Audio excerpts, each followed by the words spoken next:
एक डायनासोर ने उसे देख लिया जो धीरे धीरे करके कुआ के पास आने लगता है उसे खाने के लिए। जितना आसान ये रास्ता लग रहा था उसे कई गुना मुश्किल था। इससे अब डायनासोर को काफी गुस्सा आ गया, काफी करीब आ जाता है।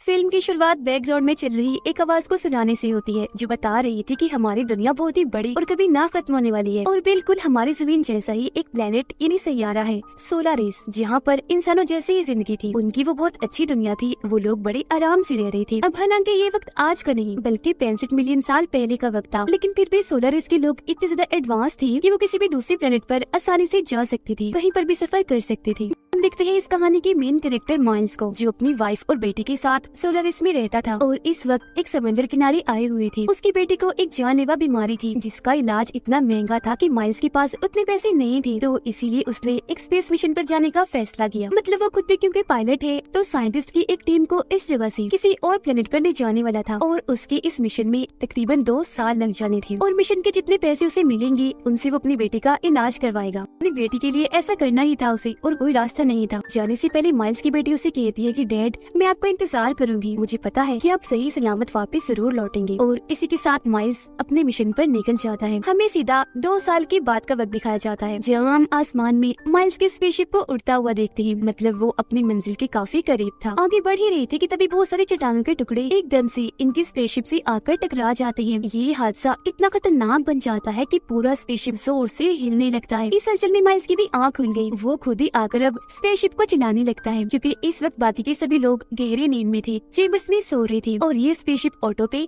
खुद ब खुद चल रहा था। जिस नींद में वो सारे लोग सो रहे थे वो एक ऐसी नींद होती है कि जब किसी इंसान ने अपनी उम्र ना बढ़ानी हो, बस उतनी ही रखनी हो, यानी जिस उम्र में वो अपने प्लेनेट से निकले दूसरी प्लेनेट पर उसी उम्र में पहुंचे, तो इस मकसद के लिए चेम्बर्स का इस्तेमाल किया जाता है। ऐसी उनकी उम्र बच जाती है। चट्टानों के टुकड़ों का हमला बहुत ही ज्यादा था जिस वजह से स्पेसशिप के बहुत सारे हिस्से खराब हो गए थे। अब इन हालात को देखते हुए वो फैसला करता है कि मैं इस स्पेसशिप को पास के किसी प्लेनेट पर उतार लेता हूँ क्योंकि शिप और दूर जाने वाला नहीं था। लेकिन जैसे ही वो उस प्लेनेट के पास पहुँचता है तो तेज हवा की वजह से उसे ठीक से कुछ दिखाई नहीं देता। स्पेसशिप एक काफी बड़ी चट्टान से आकर टकरा जाता है जिससे अब की बार स्पेसशिप इतना ज्यादा खराब हुआ कि सारे के सारे चेम्बर्स भी तबाह बर्बाद हो जाते हैं। सब कुछ तहस नहस हो गया था, यहाँ तक कि माइल्स की हालत भी काफी खराब हो गई थी। वो बाहर आकर देखता है कि क्या कोई जिंदा बचा है, मगर वो सारे चेम्बर्स को जब तबाह पाता है तो समझ जाता है कि मेरे अलावा सारे ही साइंटिस्ट मारे गए हैं। उसे ये सोचकर तसल्ली होती है कि ये प्लेनेट कम से कम इंसानों के रहने के लायक बिल्कुल ठीक है, गुजारा हो जाएगा। पीने के लिए पानी है, खाने के लिए फूल पत्ते और रहने सांस लेने के लिए बिल्कुल ठीक माहौल। लेकिन उसे ये अंदाजा नहीं था कि सिर्फ जिंदगी ही नहीं बल्कि यहाँ और भी बहुत बड़े बड़े खतरे मौजूद थे। देखने से ये प्लेनेट बिल्कुल हमारी दुनिया जैसा ही था क्योंकि ये जमीन ही थी, पर ये हमारी वो दुनिया नहीं थी जिसमें अब हम रह रहे हैं, बल्कि आज से 65 मिलियन साल पहले की, जब इंसान का रहन सहन वहाँ शुरू ही नहीं हुआ था क्योंकि वहाँ इंसान थे ही नहीं बल्कि बड़े बड़े डायनासोर्स और उन जैसे क्रिएचर्स थे। फिर अब वो इस प्लेनेट की सारी जानकारी अपने बेस में भेजता है और जो कुछ उनके साथ हुआ वो भी बताता है। उसे याद आता है कि हमारी इस स्पेसशिप में 2 छोटी स्पेसशिप भी थी जो इमरजेंसी की सूरत में काम आती थी, लेकिन उसे अंदाजा नहीं था कि वो कहाँ गिरी होंगी। और क्योंकि वो शिप्स काफी मजबूत थी तो माइल्स फैसला करता है कि अब मैं उन्हें ढूंढूंगा और कैसे भी करके अपने प्लेनेट तक जाने की कोशिश करूंगा। अब खाने पीने के लिए उसे कुछ नहीं मिल रहा था, ऊपर से इतनी मुश्किल हालात, जिस वजह से एक बार तो माइल्स खुद को मार डालने का सोचता है, लेकिन जब उसे अपनी बेटी का ख्याल आता है वो रुक गया। उसकी वीडियोस तस्वीरें देखकर उसे याद करने लगता है। फिर तभी उसे स्क्रीन पर एक सिग्नल मिलता है कि उन चेम्बर्स में से एक चेम्बर में से आवाज आ रही है क्योंकि उसमें अभी भी कोई जिंदा था। माइल्स जल्दी से चेम्बर्स के पास जाता है चेक करने कि क्या सच में कोई जिंदा है। काफी ढूंढने जांच पड़ताल करने के बाद चेम्बर उसे मिल गया। खोलने पर उसके अंदर छोटी बच्ची थी जो उसके बेटे की उम्र की ही थी। उसे अपने साथ वो ले जाता है और होश में लाकर पूछता है कि तुम कौन हो बेटा, कहाँ से आई थी और तुम्हारे सारे ग्रुप का क्या प्लान था। लड़की बोलती तो है लेकिन उसकी जुबान माइल्स की जुबान से बिल्कुल अलग थी। यही वजह है कि वो समझ नहीं पाता कि आखिर क्या कहना चाह रही है, किस जुबान में बात कर रही है। तभी उसे ख्याल आता है कि चेम्बर में से मुझे एक डायरी मिली थी जिसे पढ़ने पर माइल्स को पता चलता है कि इस बच्ची का नाम कोआ है। फिर अगली सुबह माइल्स इस पूरे प्लेनेट को बारीकी से जांचने के लिए छानबीन करने के लिए चला जाता है। साथ ही वो अपने छोटे स्पेसशिप को भी ढूंढने की कोशिश कर रहा था। यहाँ पर बहुत सारे वोल्केनो ज्वालामुखी भी थे जिनमें से एक फट जाता है और काफी बड़े डायनासोर का स्केलेटन कंकाल भी वहाँ पर पड़ा हुआ था। माइल्स अब यहाँ अपनी हाई टेक्नोलॉजी वाली एक डिवाइस निकालता है जो एक जीपीएस था, मतलब किसी भी चीज को ढूंढने का काम करता था। उसके जरिए माइल्स को पता चलता है कि उसका छोटा स्पेसशिप यहाँ से तकरीबन 15 किलोमीटर की दूरी पर एक पहाड़ पर गिरा है। आगे का रास्ता देखने के लिए वो जैसे ही झांकता है, डायनासोर का छोटा सा बच्चा उस पर हमला कर देता है। उसकी गर्दन से चिपक गया था, लेकिन माइल्स की किस्मत अच्छी थी, उसके पास इलेक्ट्रिक गन थी जो काफी एडवांस थी। डायनासोर के बच्चे को खुद से अलग करके पहले वो गन से मारता है, फिर एक ही बार के शॉट से जान से मार डालता है और अपनी जान बचाकर वापस बच्चे के पास आ गया। उसे इस सब के बारे में बताता है कि हमें जल्द से जल्द बीच का रास्ता पार करके वहाँ पहुँचना होगा ताकि यहाँ से निकल सके। लेकिन उसकी बात सुनकर कुआ समझाने की कोशिश करती है कि हम जिन चेम्बर्स में आए थे उनमें मेरे माँ बाप भी थे और उनको लिए बगैर मैं कहीं नहीं जाऊंगी। पर माइल्स को ये बात पता थी कि वो सारे चेम्बर्स क्योंकि तबाह हो गई है तो अब कोई भी नहीं बचा। बच्चे से ये बात वो छुपाकर वैसे उसे समझाता है, पर कुआ कुछ सुनने को तैयार ही नहीं थी। तो माइल्स उसे झूठ बोल देता है कि तुम्हारे मॉम डैड भी उस पहाड़ पर ही है, तो अब चलो मेरे साथ, जल्द से जल्द उस पहाड़ी पर हमें पहुँचना है। जिसके लिए वो मान गई और अभी लोग अपनी पूरी तैयारी करके निकल जाते हैं, अपनी मंजिल तक पहुँचने की कोशिश करती है। लेकिन जितना आसान ये रास्ता लग रहा था उसे कई गुना मुश्किल था,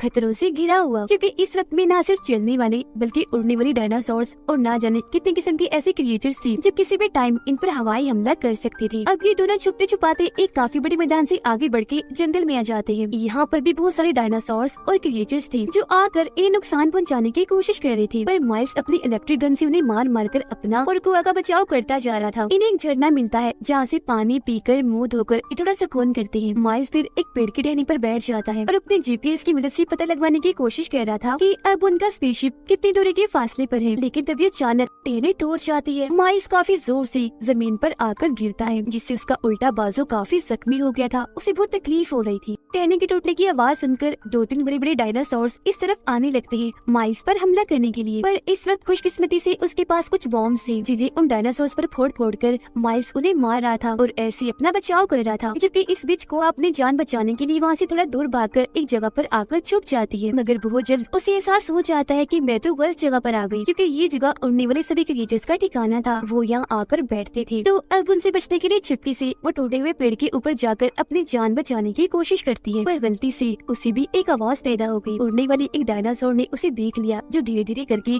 कुआ के पास आने लगता है उसे खाने के लिए। वो काफी डरी हुई थी क्योंकि बच निकलने का कोई रास्ता नहीं था। डायनासोर काफी करीब आ गया था और फिर एकदम से हमला करके उसके कपड़े पकड़ लेता है और खींचकर कुआ को अपने साथ ले जाने लगा। ये चीज माइल्स ने देख ली। वो डायनासोर का पीछे करता है और आखिरकार अपनी गन से शूट करके कुआ की जान बचा ही लेता है। वो काफी डरी सहमी थी, हालत भी उसकी ठीक नहीं थी, इसलिए माइल्स उसे अपनी पीठ पर उठाकर पहाड़ की तरफ जाने लगता है, क्योंकि उसे कुआ में कहीं न कहीं अपनी बेटी नजर आ रही थी जिसे 2 साल पहले वो अपने प्लेनेट पर छोड़ आया था। सफर करते करते उन्हें शाम हो गई। ऐसे मैदानों में घूमने से खतरा था, तो ये लोग अभी केव गार में जाकर रात वहीं गुजारने का फैसला करते हैं। यहाँ पर माइल्स दोबारा से अपना जीपीएस चेक करता है कि अब शिप से उनकी दूरी कितनी है, पर जो चीज माइल्स को पता चली वो जानकर तो उसकी होश ही उड़ जाती है। दरअसल जो चट्टानों के टुकड़े माइल्स के स्पेसशिप से आकर टकराए थे वो अब यहाँ जमीन पर भी आकर गिरने वाले थे, जिससे होगा ये कि सारे डायनासोर्स का खात्मा हो जाएगा, वो राख बन जाएंगे। वो सारी बात समझ गया और इस बारे में कुआ को भी बताता है। पर अगली सुबह जब ये वहाँ से निकलने ही लगी थी कि एक बड़ा सा डायनासोर आकर इन पर हमला कर देता है। उससे बचने के लिए ये केव के और अंदर आ जाते हैं। इन्हें वहाँ छोटी सी सुरंग मिलती है जिसका साइज काफी छोटा सा था। माइल्स वहाँ बॉम्ब से धमाका करता है जिससे सुरंग का साइज थोड़ा सा बड़ा हुआ, बस इतना ही कि उसमें से कुआ तो गुजर सकती थी पर माइल्स नहीं। और वो तो गुजर जाती है लेकिन माइल्स पीछे ही रह जाता है, जिस पर एकदम वो डायनासोर हमला कर देता है। पर माइल्स की इलेक्ट्रिक गन जो लोड थी उससे कई बार डायनासोर को शूट करके वो अपनी जान बचा लेता है और जैसी तैसी सुरंग से बाहर आ गया था। लेकिन बाहर आकर उसे कुआ कहीं भी दिखाई नहीं देती।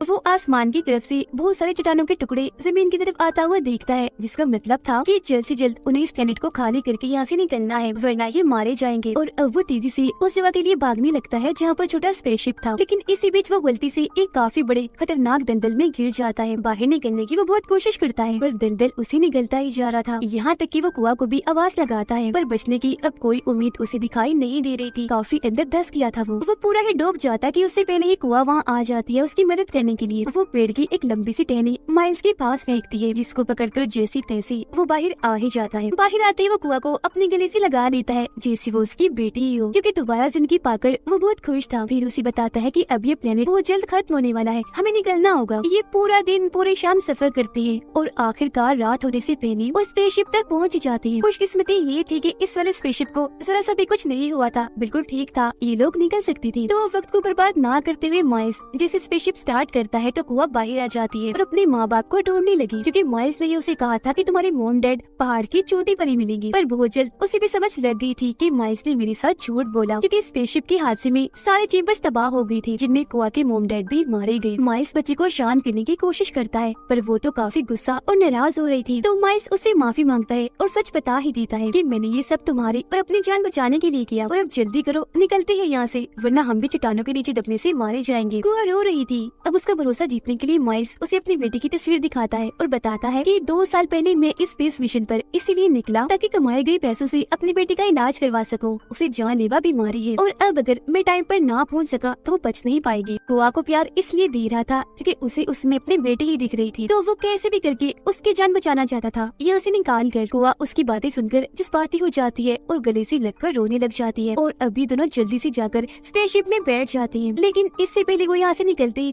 चट्टानों के टुकड़ों का हमला हो गया, और ये हमला ही काफी नहीं था क्योंकि 2 और बड़े-बड़े डायनासोर्स ने इन्हें देख लिया था, जो भी आकर इनके स्पेसशिप पर हमला करके रोकने की कोशिश करते हैं। अब माइल्स जानता था कि अगर हम यही रुके रहे तो ये डायनासोर हम पर हमला करके दोनों को ही खा जाएंगे, इसीलिए वो साइड पर भागकर डायनासोर का ध्यान अपनी तरफ करता है ताकि कुआ की जान बच सके। एक डायनासोर जैसे उसकी तरफ आता है, माइल्स अपनी इलेक्ट्रिक गन से शूट करके उसे मार गिराता है, पर वो जानता था कि एक और डायनासोर अभी जिंदा है। वो तेजी से उसकी तरफ बढ़ता है। माइल्स को भी लगता है कि अब ये मुझे मार ही देगा, क्योंकि उसकी गन दोबारा से लोड नहीं हो रही थी, बैटरी लो थी। डायनासोर भी उसके काफी करीब आ गया था, पर इसी बीच स्पेसशिप में बैठी कुआ अपना दिमाग चलाती है। डायनासोर का ध्यान भटकाने के लिए एक वीडियो चला देती है। वो जैसे वहाँ से जाता है, माइल्स को मौका मिल गया था वहाँ से भागने का, लेकिन जब डायनासोर को कुछ नहीं मिला खाने को, वो दोबारा से माइल्स के पीछे पड़ जाता है, और इसी के साथ इस प्लेनेट की तबाही भी आ चुकी थी, क्योंकि यहाँ के सारे वोल्केनो फट रहे थे, ऊपर से चट्टानों के टुकड़े भी गिर रहे थे। डायनासोर लगातार उसका पीछा ही किए जा रहा था। माइल्स को कुछ समझ नहीं आती कि आखिर इसे छुटकारा कैसे हासिल किया जाए। तभी उसे एक आइडिया आता है। जमीन से फटने वाले वोल्केनोस के पास वो भागना शुरू कर देता है, और अब एक वोल्केनो जैसे फटता है, डायनासोर उसकी लपेट में आ जाता है, पर उसकी जिल्द इतनी मोटी थी कि ज्यादा फर्क नहीं पड़ता। लेकिन इससे अब डायनासोर को काफी गुस्सा आ गया। माइल्स का खात्मा करने के लिए वो उसके काफी करीब आ जाता है। माइल्स ने भी हार मानकर अपनी मौत को कबूल कर लिया था, क्योंकि पीछे हटने के लिए उसके पास अब कोई जगह भी नहीं थी। बहुत मुश्किल घड़ी थी कि तभी यहाँ एक और बार कुआ आ जाती है। माइल्स को बचाने के लिए उछल कूद कर वो डायनासोर के मुंह के पास आकर उसकी आंखें फोड़ देती है, और अब क्योंकि उसे कुछ दिखाई भी नहीं दे रहा था, तो अब की बार वो एक काफी बड़े वोल्केनो के ऊपर आ जाता है, जो जैसे ही फटता है उसके अंदर से बहुत सारा तेजाब और लावा डायनासोर को अपनी लपेट में ले लेता है, और अब आखिरकार उसका खात्मा हो पाता है। मरते ही डायनासोर की जिल्द तेजाब की वजह से पिघलने लगती है। इनकी जान बच गई थी, तो ये जल्दी से स्पेसशिप में जाकर बैठ जाते हैं। माइल्स अपने प्लेनेट की लोकेशन डालकर जल्द से जल्द यहाँ से निकलने की कोशिश करता है। इस बीच बहुत सारे चट्टान के टुकड़े इनके स्पेसशिप से आकर टकराते भी हैं, पर आखिरकार सही सलामत वो यहाँ से बच ही निकले थे। नई जिंदगी पाकर उन्हें यकीन नहीं आ रहा था। बहुत खुश थे वो लोग। उनकी खुशी के साथ ही